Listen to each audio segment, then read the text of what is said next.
Welcome to our channel. Today we how to backup Snowflake stages and files with copy into complete guide step by step clearly.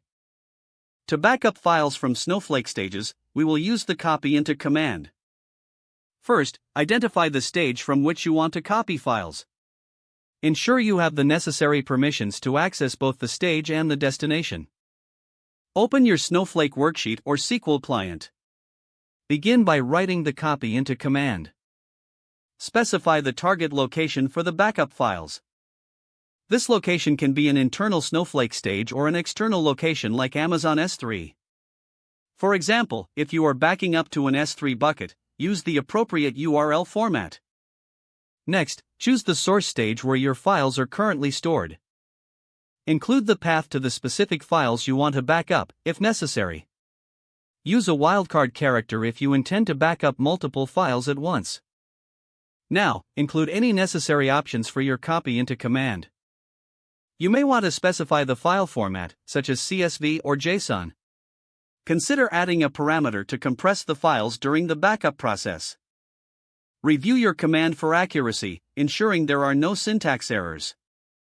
Execute the copy into command. Monitor the progress of the backup operation in your Snowflake session. Once completed, confirm that the files have been successfully saved to the target location.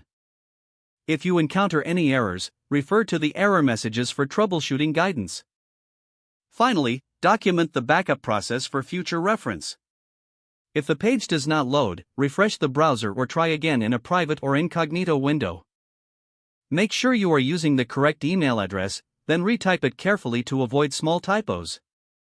If your password is not accepted, use the reset option and create a new strong password you can remember.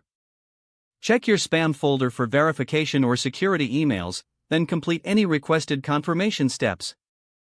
Enable two-factor authentication if available to improve account security and reduce unauthorized access risk. After signing in, review your profile details so your contact information and settings are accurate and current. If you see an error message, note it down and try again after restarting your device and internet connection. Log out when you finish, especially on shared devices, to keep your account and payment information secure. Don't forget to like this video and subscribe to our channel for more step-by-step tech guides.